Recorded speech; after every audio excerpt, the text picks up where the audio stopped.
నవనాగ స్తోత్రం అనంతం వాసుకిం శేషం పద్మనాభం చ కంబళం శంఖపాలం ధార్తరాష్ట్రం తక్షకం కాళియం తథా ఏతాని నవనామాని నాగానాం చ మహాత్మనాం సాయంకాలే పఠేన్నిత్యం ప్రాతఃకాలే విశేషతః సంతానం ప్రాప్యతే నూనం సంతానస్య చ రక్షకాః సర్వబాధా వినిర్ముక్తః సర్వత్ర విజయీ భవేత్ సర్పదర్శనకాలే వా పూజాకాలే చ యః పఠేత్ తస్మై విషభయం నాస్తి సర్వత్ర విజయీ భవేత్.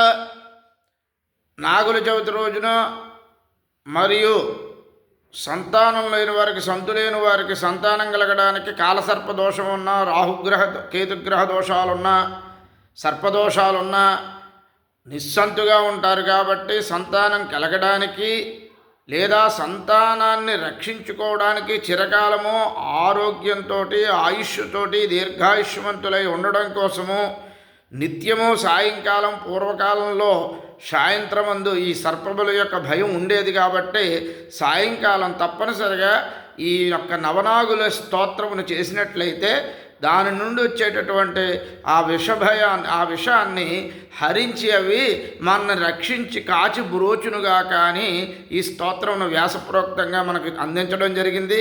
కాబట్టి ఇటువంటి ఈ నాగస్తోత్రాన్ని, నవనాగ స్తోత్రాన్ని నాగుల చతుర్థి మహాపర్వదినమందు యథాప్రకారము అందరూ చదువుతారు. కానీ విశేషించి ప్రతిదినము కూడా సాయంకాలం ముందు మనం చదువుకున్నట్లయితే, లేదా వివాహంగా ఆలస్యం అవుతున్న వారికి, వివాహం కాని వారికి కూడా ఈ యొక్క నవనాగ స్తోత్రాన్ని పఠించినట్లయితే వారికి వివాహం జరుగుతుంది.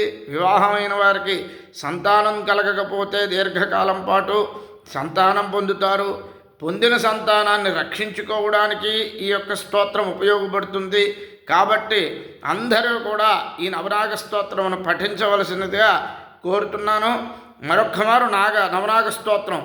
అనంతం వాసుకిం శేషం పద్మనాభం చ కంబళం శంఖపాలం ధార్తరాష్ట్రం తక్షకం కాళియం తథా ఏతాని నవనామాని నాగానాం చ మహాత్మనాం సాయంకాలే పఠేన్నిత్యం ప్రాతఃకాలే విశేషతః సంతానం ప్రాప్యతే నూనం సంతానస్య చ రక్షకాః సర్వబాధా వినిర్ముక్తః సర్వత్ర విజయీ భవేత్ సర్పదర్శనకాలే వా పూజాకాలే చ యః పఠేత్ తస్మై విషభయం నాస్తి సర్వత్ర విజయీ భవేత్. అందరికీ కూడా ఆ యొక్క నాగరాజాధిపతి నాగదేవత యొక్క అనుగ్రహంతో అందరూ కూడా లోక కళ్యాణకారకంగా ఉండాలని, వివాహం కాని వారి వివాహాన్ని శీఘ్రమే వివాహం కావాలని, నిస్సంతుగా ఉన్న వారికి సంతానం పొందాలని, సంతానం బడసిన వారు దీర్ఘాయుష్మంతులై ఉండాలని కోరుకుంటూ మీ పదుళ్ల భర్త శివ, పురోహితులు, జ్యోతిష్కులు, శ్రీ శివ జ్యోతిషాలయం తుని.